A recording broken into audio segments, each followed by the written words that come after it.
Have you ever caught yourself thinking, "I've earned this rest, so I'm going to take it easy from now on"? Honestly, if you have, you're not alone. Retirement is such a strange moment in life, isn't it?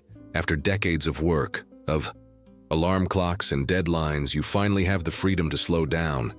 And yet sometimes that freedom can quietly turn into something else. Maybe you've noticed it. The days stretching out a little too long. The TV staying on a little too late. The plans with friends postponed again and again until, well, they just stop happening. If you felt that creeping sense of boredom, or even a nagging question in the back of your mind, is this really how I want to spend these years? You're in good company. Here's the thing. Retirement isn't just a chapter of life to endure. It's a chance to redefine what fulfillment, joy, and purpose look like. But sometimes, without realizing it, we carry over habits from our working years, or pick up new ones, that quietly drain our energy, dampen our motivation, and steal away opportunities for the vibrant life we still deserve. That's what I want to talk about today. There are a few sneaky habits that many of us fall into after retiring. Habits that seem harmless on the surface but can actually chip away at our health, happiness, and independence over time. The good news? Every single one of these can be shifted, and with just a little awareness, we can break free and build something even better. Let's start with one that might surprise you, spending too much time sitting still. I know, after years of running around, managing kids, juggling work, you'd think sitting is well earned. And it is. But here's what's tricky. When sitting becomes the default day after day, it doesn't just stiffen our joints. It quietly drains our strength, our balance, even our metabolism slows down, leaving us more vulnerable to falls, weight gain, and health complications we never saw coming. Have you ever stood up after watching TV and felt your knees ache? Or noticed it takes a few extra seconds to feel steady on your feet? That's not just getting older. That's the body telling us gently at first that it needs movement. The beauty is, you don't need to join a gym or start training for a marathon. Simple acts, standing during commercials, walking around the block, stretching while the kettle boils, they all add up. Little movements sprinkled throughout the day are like putting coins into your health piggy bank. Now, connected to that is the second habit many retirees fall into without even noticing. Saying no more often than yes. It sounds odd, right? But think about it. When a neighbor invites you out, or someone suggests trying a new hobby, or there's a community event happening, how easy it is to politely decline. "Oh, I'm too tired today. Maybe next time. I'm not really into that." And the reasons feel valid in the moment, but little by little, those no's shrink our world. They reduce the chances to meet new people, discover new joys, or even just experience a small adventure on an ordinary afternoon. I want you to think back to a time when you did say yes. Maybe you didn't feel like going at first. Maybe you had to push yourself a little. But once you got there, wasn't there some laughter? A fresh conversation? A moment where you thought, "I'm glad I came"? That feeling, that spark, is what keeps us alive inside. And every time we choose to engage, we're investing in our emotional health, our connection, even our brain vitality. So today, if an opportunity knocks, even a small one, I encourage you to try saying yes. Even if you don't feel 100% up for it, you might be surprised what doors open. Now, while we're reflecting on the things we do in retirement, there's another habit that creeps in quietly, and it's this: losing track of structure. You see, when we're working, our days have built-in shape. There's a time to get up, a reason to leave the house, responsibilities to check off. But after retirement, that clock vanishes. And at first, that freedom feels glorious, but over time it can blur the days together. Without even realizing it, we start waking up later, skipping breakfast, pushing small tasks to later, until eventually we wonder where the week even went. The body and mind thrive on gentle rhythms. A reason to rise, a purpose to step outside. Even tiny rituals, a morning walk, a crossword with coffee, tending a few plants, can anchor our days and help us feel grounded, motivated, and energized. Take a moment right now to ask yourself, what's one small ritual I can bring into my morning? Something that sets a tone of care, of curiosity, of connection. It doesn't have to be grand, it just has to be yours. And as we begin exploring these subtle shifts, you'll see how each one builds on the next, creating not just healthier days, but happier ones. You know, as we keep peeling back the layers of what retirement really feels like, it becomes clear that it's not just about time off work. It's about identity, about how we see ourselves when the nameplate comes off the desk, when the busy calendar empties, and when the world around us expects us to slow down. But what if we don't want to slow down? What if slowing down too much actually steals more joy than it gives? That brings me to another habit I've seen quietly creep into retirement, and that's putting yourself last. It sounds almost noble at first, doesn't it? After all, so many of us spent years prioritizing family, children, spouses, jobs. We're wired to care for others. And while that's beautiful, somewhere along the way, we forget. We forget that we deserve care too. Maybe it's skipping doctor appointments because, oh, it's probably nothing. Maybe it's brushing off aches and pains because everyone my age has something. Or maybe it's that quiet voice that says, I'm too old to start that. Whether it's a fitness class, a new hobby, or even just a fresh haircut. But here's the truth. Every time we push our own needs aside, we send a subtle message to ourselves that we're not worth the effort anymore. And I want you to hear me loud and clear. You are worth the effort. You deserve to feel good in your body. You deserve to be curious, to explore, to try things that bring you joy no matter what the calendar says about your age. Take a moment right now to think, is there one small way I can prioritize me today? Maybe it's setting that appointment you've been putting off. Maybe it's walking into that art class you've been peeking at for months. Or maybe it's something as simple as making a healthy breakfast instead of reaching for the quick option. Every time we choose ourselves, even in a tiny way, we reclaim a piece of our vitality. And trust me, those pieces add up. Now, this next habit is a little sneaky, because it doesn't always look like a bad habit at first, but it's one that quietly steals energy and joy if we're not careful. And that's over-focusing. The past, it's so natural, isn't it? We look back on the golden days, the career achievements, the family milestones, the adventures, and sometimes we catch ourselves saying, those were the best years. And while there's absolutely beauty in reminiscing, the danger comes when we start living more in those memories than we do in the present. Have you ever sat down with someone who only talks about the good old days until the conversation starts to feel heavy? Almost like they've packed up their dreams and are content just replaying old tapes? I've been there too. And while sharing stories is wonderful, I want you to know, your best memories don't have to be behind you. They can be ahead of you too. The beauty of retirement is that you finally have time to make new stories. Whether it's trying a new restaurant, traveling somewhere you've never been, or even just making a new friend at the community center, those small acts can become tomorrow's favorite memories. So if you catch yourself spending too much time in remember when, gently nudge yourself back to what if.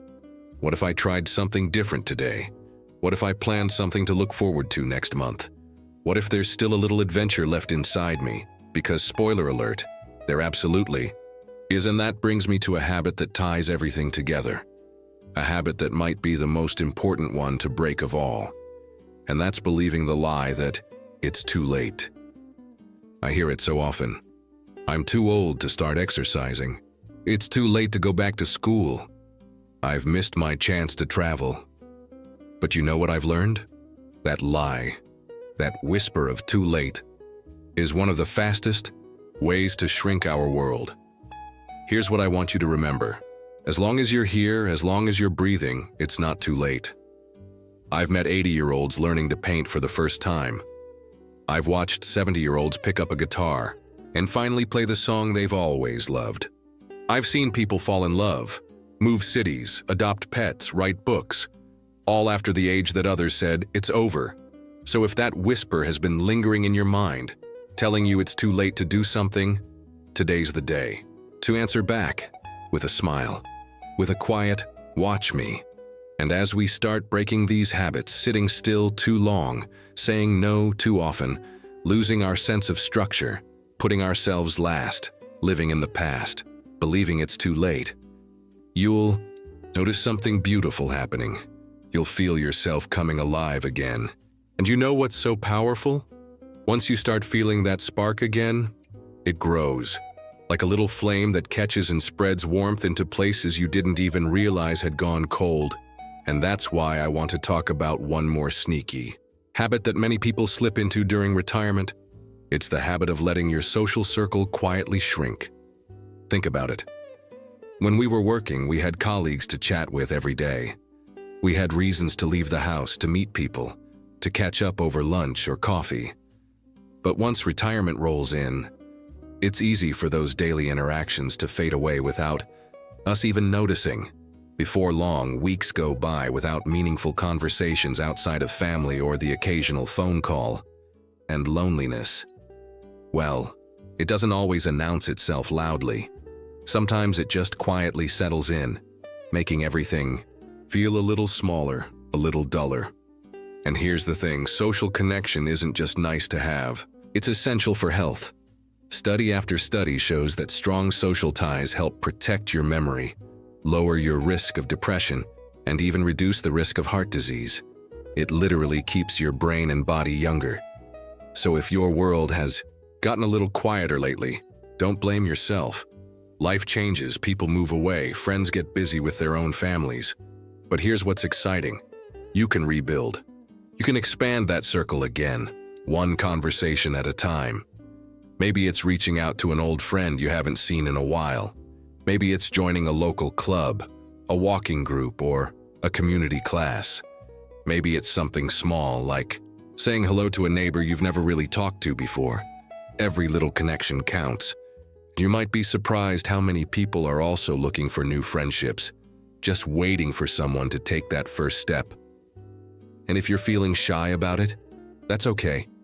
You don't have to dive into big social events if that's not your style. Start small. Even a weekly coffee with one trusted friend can lift your spirits in ways you didn't expect. I'll tell you a little story. My neighbor Marjorie retired 5 years ago and told me she was perfectly happy staying home with her books and TV. But over time, she started feeling restless. So one day, she signed up for a watercolor class at the local senior center. That one small step turned into weekly painting meetups, new friends, even small art shows. Last year, she sold her first painting, and now, she says she's busier and happier than she ever was at work. That's the magic of staying connected. It doesn't have to be loud or flashy. It just needs to be intentional. Now, while we're talking about habits that quietly steal our joy, there's another one that's easy to overlook, the habit of shoulds. You know what I mean? Feeling like you should spend time this way, or should volunteer there, or should follow a certain routine because that's what good retirees do. But here's the thing. Retirement isn't a one-size-fits-all journey. You don't have to fill every hour with productivity to be successful at it. You don't have to take up golf just because someone says that's what retirees do. You get to write this chapter exactly the way you want. Maybe that means more naps. Maybe it means fewer obligations and more spontaneity. Maybe it means quietly gardening or boldly signing up for a salsa class. The key is doing what lights you up, not what someone else expects.